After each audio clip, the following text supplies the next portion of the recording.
passé et l'avenir au secours du présent. Le beau est toujours bizarre. Non, je n'y crois pas. Rien ne distingue les souvenirs des autres moments. Le bizarre est souvent beau. C'est cette bizarrerie qui le fait être particulièrement le beau. Le beau bizarre. Non, oui, pour moi, oui. De Zineb Souleymani.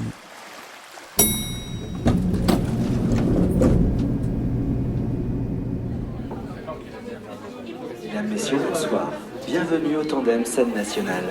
Les portes de la salle André Malraux sont maintenant ouvertes au public. Nous vous souhaitons une agréable soirée.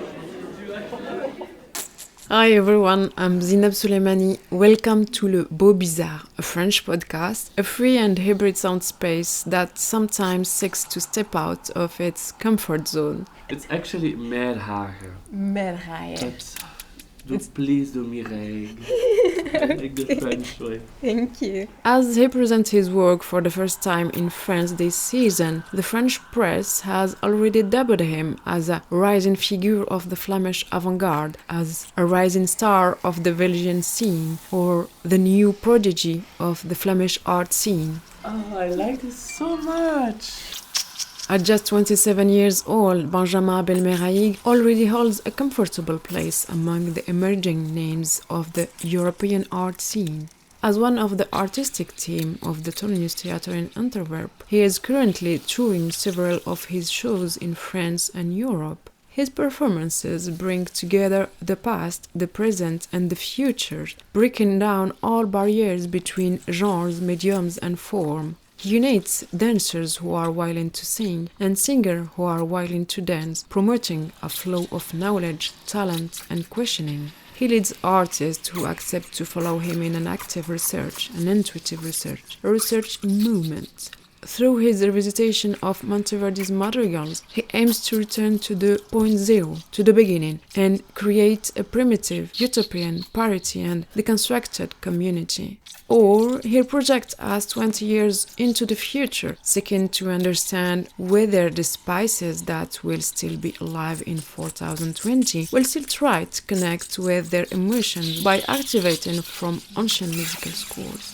His creations are therefore hybrid, unclassifiable. It activates all senses in the audience.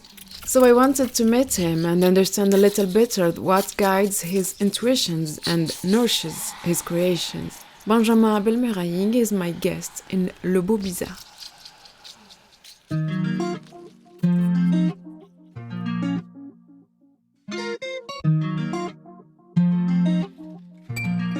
Benjamin Abel Meirhaeghe, you are a young Flemish multi-talented artist. You graduate from the Theatre Academy of Maastricht in the Netherlands, where you confirmed your interest in musical theatre and performance as a director. But you are also a performer and singer for opera, and you are a part of the artistic collective that signed the programming of the Toneelhuis Theatre in Antwerp. In Belgium, at only 27 years old, you have already created several pieces, and two of them are currently on tour. A review created in 2020 and madrigals created in 2022. We will talk about it later, but first, while you are presenting your work for the first time in this year in France, the French press has already called you the rising figure of the Flemish avant-garde, the rising star of the Belgian scene, the new prodigy of the Flemish art scene. How does that feel? Yeah, it feels good, but on the same time, I also know that it's nice for them to create a myth to then break it down again after. But now I really enjoy, of course, this positive vibes and compliments. So that's very nice. How do you present yourself for the French audience? I present myself mostly as a director that sings. Also, I also sing, and my work is full of music. So I have a good connection with the performers and how we open up music, more classical music. The focus is on. So that's my main thing. But to know you better, there is nothing better than the words of one of your closest collaborators. Let's listen to this first sound, please. In my eyes, Benjamin's aesthetic universe is full of color, very sparkling, vivid. It's a river in which history and future are liquids of the same water. He is a real visual artist in my eyes, in everybody's eyes, I think. He's visual minded. I call his pieces, sometimes I call them sonic paintings, because he paints with movements, with light, with sound, very important. And he works with his senses, and he needs a creative process to do the act of painting. He needs everyone there, and he wants good sets, good scenery to make these paintings, these sonic paintings. Maybe it's also good to know that he is actually also a performer. Sometimes he plays in his own pieces, but mostly he's a director. But even as a director, he knows his performances from within. He understands the performer on stage. He knows what the belly of the performance is. And when I write text, it has to be sculptured into the musicality of the piece. Text can never be something external. It has to be organic from within. It has to be natural almost. It has to have the quality of a song that creates atmosphere. He's touched by people on stage, by light, by nature, the caves of Lascaux, architecture, landscapes, aliens, black holes, stardust, by primitive vibes, by primitive forces of humankind.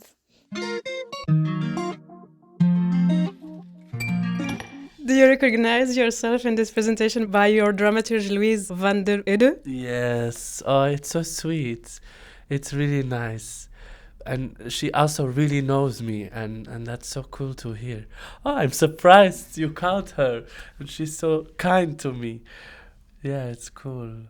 Oh. Your piece Madrigals is very much inspired by the work of the Italian artist Monteverdi, especially Book 8, I think. But your version give it a new form and interpretation since you are collaborating with the contemporary composer Giscanda. Is it necessary to know Monteverdi's work before attending your version of Madrigals? I don't think so, actually. But of course, it's good if you know it and if you know what it is and for what it stands and where it came from.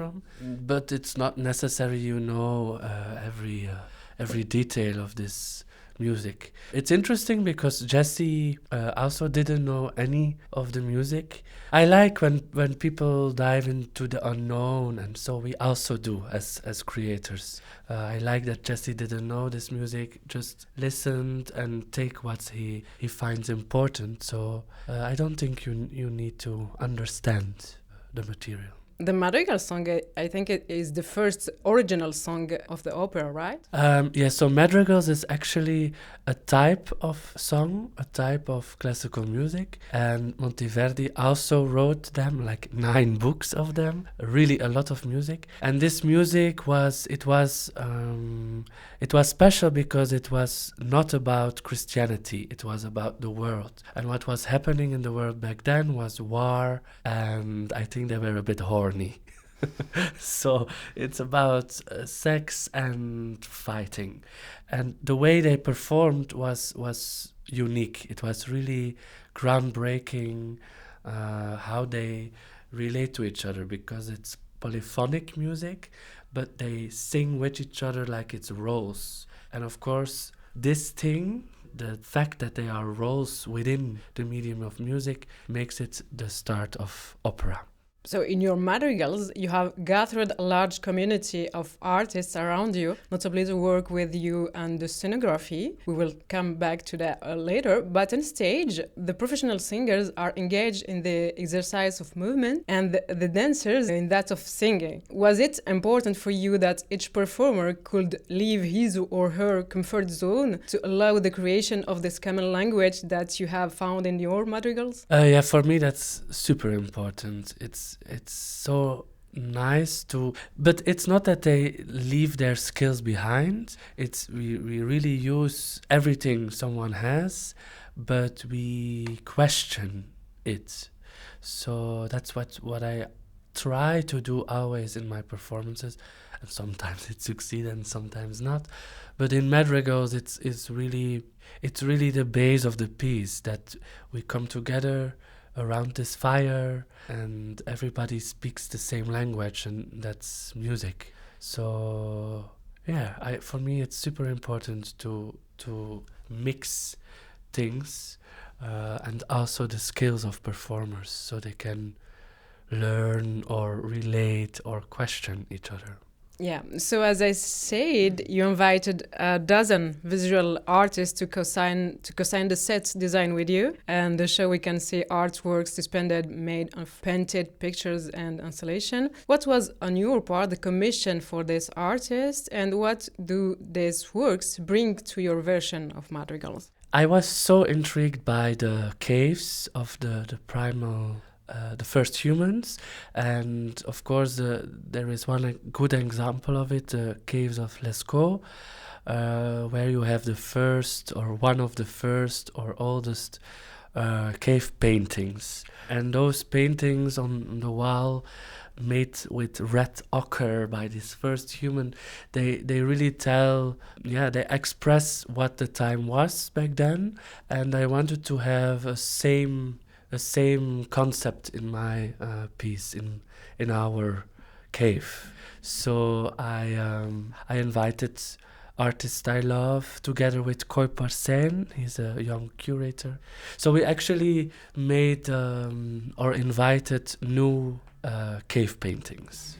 This artwork does participate in creating a safe space on stage, which allows the dancers and singers to invade this Ethiopian community of life in a primitive way. They met in the cave, as you said, naked around the fire, to experiment and dialogue around this original question: do you agree with the idea that each lover is a fighter? But why did you choose primitive elements, the cave, the nudity, and the fire, to combine them with electronic sound and rather contemporary visual artwork? Yeah, that's because I really work on the fact that the theater is a time machine, and it always comes back that I say this, but I really start from that fact, so that you have a building that is called a theater, and there you throw in all kinds of references and elements and symbols of our history, but also another history or your fantasy, and you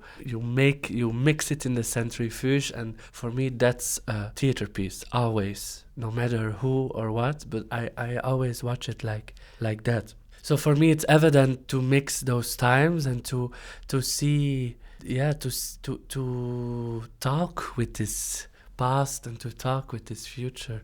And I chose to do that, to mix the cave with the madrigals and the paintings, because the main thing was going back to the 0 point, the starting point, and all these elements talk from that point. So the cave is where our first society starts, a madrigal is where the opera movement starts. So I wanted to have different kinds of starting points. But it's also very important for you to create this very safe space in stage for you and your team. It's a very important point. But I hope it's for every director and performer a safe space.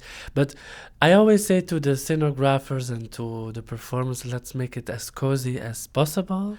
And of course, I'm also tough sometimes, But it's important if you talk about utopian vibes. It's evident that we work. For example, here in Madrigals, we invited Sofia Rodriguez, who is a performance artist also, and she has a lot of confidence with nudity in her work. So we invited her, and we did different workshops. And for me, that's a safe space if you can talk with each other about the topics you want. So it's time to listen to the next song.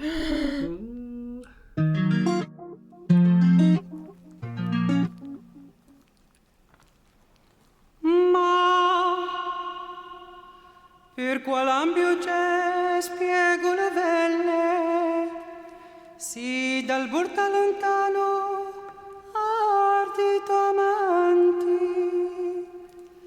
riedi che me col mio cortese amico feccio che si gran corso a si gran voglio di pelle di timor di bengio il viso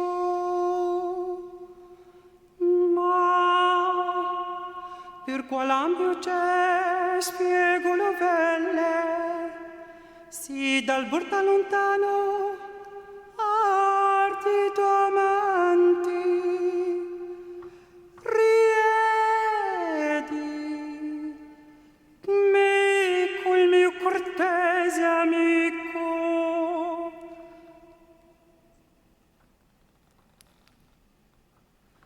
feggio che si gran corso a si gran voglio di pale di timor di bengio il viso.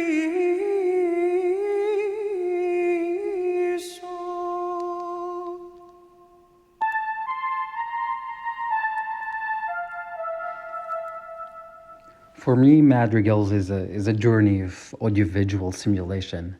It's like going through a museum, the experience of this visit inside the museum curated with attention to emphasize the value of the work presented. I personally, as a dancer, I continue to research and understand my role in this simulation. I try to exist on stage, but I also look at the creation from outside and try to understand how to navigate through it. I also think this performance is absolutely a masterpiece in avant-garde. And this doesn't come from the massive approach to the concept and the set design and the grand image of the creation, but rather from a very naive simplicity, very, very naive simplicity. For example, of asking a Palestinian like me, with zero knowledge and practice in music, to come on stage and sing Monteverdi. The question that I've never asked Benjamin, I think now that we are on tour with the creation, I wonder sometimes if he sees that the creative process in this work reached its limit, and if he accepts this final image, this final creation as it is today, and if he is able to allow himself to take it as it is, and let it be on stage as it is.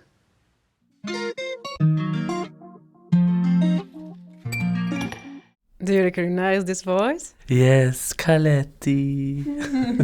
It is indeed the artist Khalid Bahrouti, who is a part of the casting of your madrigals. So are you satisfied with the results today? Did you accept this final image?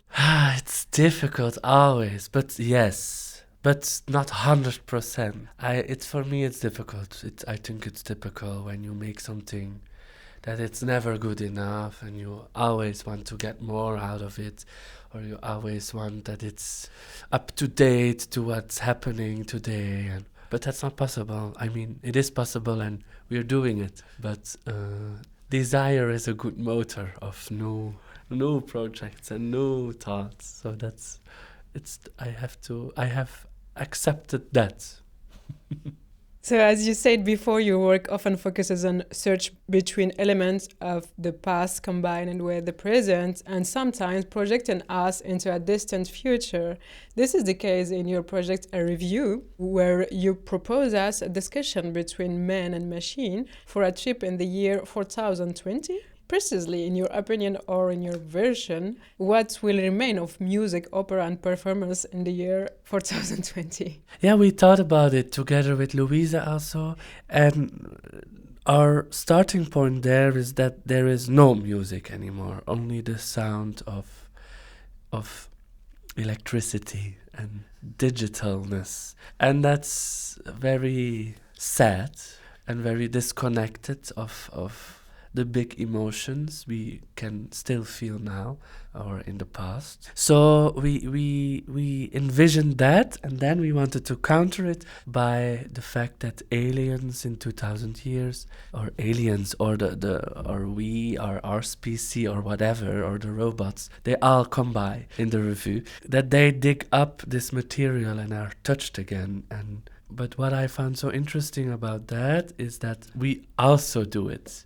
We also dig constantly repertoire from a soil. We dig it up and we give it an interpretation. We do it with Medea, or we do it with Mozart. Or like, for example, what is interesting, nobody that lives today ever heard a castrato singing. So we actually there are very less recordings of it, so we don't know how they sound, but we are giving it an interpretation.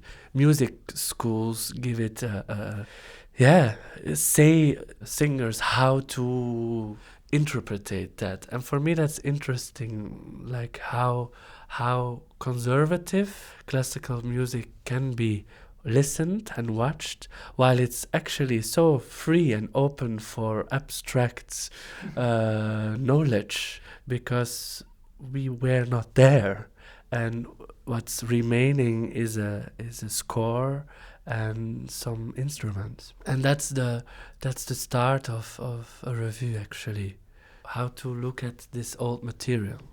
What is certain is that you have this facility and this talent to mix genres, since in your casting for a review, you managed to bring together on the same stage the pop artist Dolly Bing Bing with opera singers, but also with younger performers for a hybrid and unique results.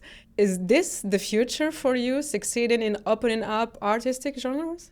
Yeah, I think that's really necessary, that we mix all kind of people, as in reality that's also the fact, of course, and luckily that's the thing. So why not in theater? Why we see only trained white people on the stage? We are not only seeing trained white people on the stage because it's happening, but that's the future, I think. Yes. I guess it can be not so easy to manage all this artistic personality and bring them on board with you to follow your intuitions and visions. So I asked Louise Van de Eude, your dramaturge, how you managed to succeed on this challenge.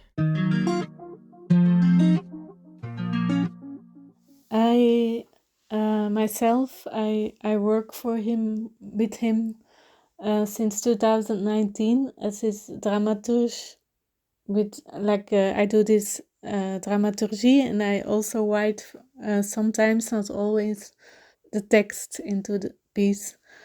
And I really love it. It's very an honor to work with him, because he's so emotional, intelligent, and we are very close. But that makes it also very complicated and complex, because it's difficult to divide work and friendship sometimes. I think he would agree to that. But even in the most difficult complexity, we have a great, amazing sense of humor, and we understand each other also. And I feel I'm the best translator of his ideas into words. I think I can after all these years, I think I really can translate his feelings and his ideas, sometimes in a very vague and very abstract. I can transform it into on a page. So I think we have an amazing collaboration, but also very complicated. And he, as a director, in a creative process, is very he's a leader of a village. He knows what he wants, and he works with his senses, like I said. So he's really following his intuition.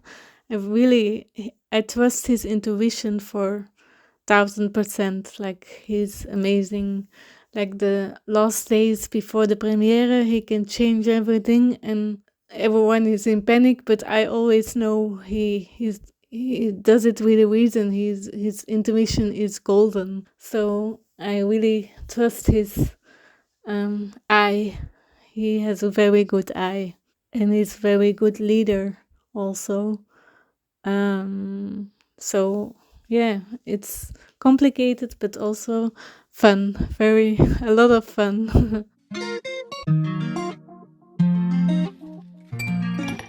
So what is your secret? Yeah, I don't know, but it's again very nice what Louisa said, because we laugh a lot, but we also cry a lot. I think everybody in who I worked with has like very high points and very low points. But what is funny is that I also feel sometimes le bourgmestre, or how do you say it, the mayor of a city, and you have to negotiate with different parties and yeah. But last week I told someone, I don't know who or why, but I said there is no bigger diva than me in the process, and I think that's a good a good start. But I'm a sweet diva, but there is like I like when it's a bit on fire also, if there is no urge or no passion in it. But of course in these times, and it's very good and interesting, but also very complex to see what is toxic and what is not, and what is too close, what is too far, what is so. And I'm doing my best, and I try to be sincere in that, and I don't fake that I'm also a complex guy, and I also make mistakes, and I also fall in love, or I also hate, or so yeah, that. You're human. I'm a human, that's true. Neither in the madrigals nor in a review are you on stage. You orchestrate the whole thing from the outside, even though you are a singer yourself and a performer. So to end our interview, may I ask you to sing us a little aria by the Monteverdi, please? Of Monteverdi? Or other. Oh my God.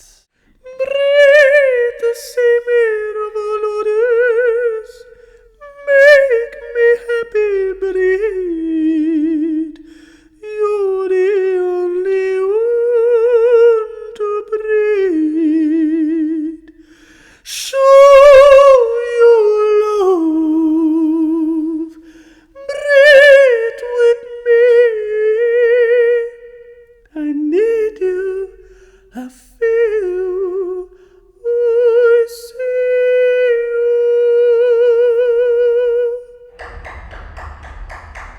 So to really end our conversation, I think Louise has the final question for you.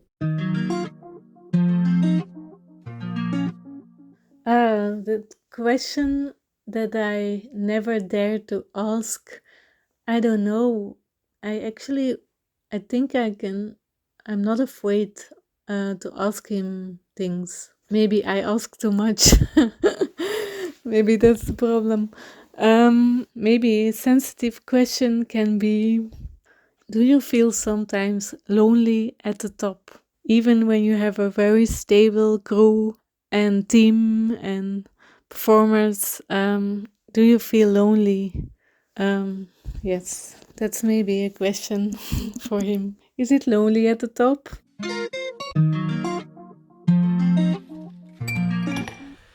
Oh, yes, it is. It is very much.